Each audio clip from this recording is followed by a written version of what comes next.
What is a tentative subdivision map? In California, land subdivisions are basically completed in two main steps. So the first step is what we call a tentative subdivision map.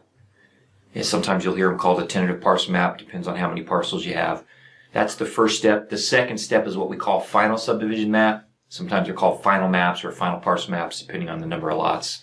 And then in between those two things is what we call the conditions of approval. Okay, I'm not going to get into conditions of approval in this video, but we'll talk about it in another video. Also not going to talk about final maps in this video, but I do want to explain what a tentative subdivision map is. Okay, a really important part of the land development process here in California. So what is a tentative map? Here's a simple definition. A tentative map is a proposal for a land subdivision that you provide to the city or the county for their review. That's it. Pretty simple, right? It's your proposed subdivision. Okay? And that's going to be reviewed by your local agency. It's either a city or a county, almost always. And then there are times, depending on where you're at, where there might be some other agencies that have an opportunity to review that proposed subdivision. So, for example, if you're on the coast, the Coastal Commission is going to look at it. If you're in the Central Valley, you might be in a reclamation district or flood control district. They'll get to look at it. But the city or the county is the primary point of contact there for the review. So the whole purpose of a tentative subdivision map is to explain to the city or county what you're trying to do with your subdivision and to get their conditions of approval. So, but simply conditions of approval are what the city or county is going to ask you to do to get their approval of your subdivision. And in California, you can't subdivide land without the approval of the city or the county.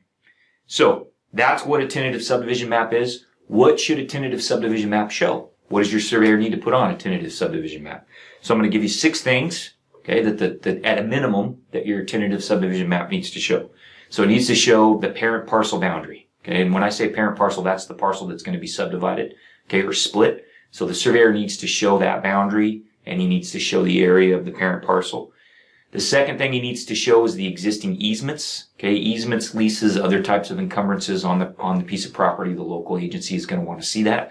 That typically means you've got to give your surveyor a land title report so that he can map that stuff. Then you need to show the proposed subdivision. Okay, so the proposed lot boundaries and the areas of the new parcels. You need to show that. You also need to show the site topography and the existing utilities. So you need to show some existing conditions on the site. Then you need to show proposed easements. So most subdivisions are going to have some proposed easements for access, utilities, drainage, things like that. And then, depending on what you're doing, you may need to show some proposed site improvements. So it could be things like roads, retaining walls, drainage systems, right? Proposed utilities. And that doesn't usually have to be a final engineering design. It can be kind of what we call a schematic design or a design sketch. So, there you go. Now you know what you need to know about tentative subdivision maps. I'm going to just close the video with 3 quick tips about tentative subdivision maps for you. Number 1, it's important to remember requirements for tentative maps. They vary widely across the state. So some jurisdictions, like my home jurisdiction in San Joaquin County, are very simple tentative maps. You get into major metro areas like the San Francisco Bay Area, and tentative maps are a major production.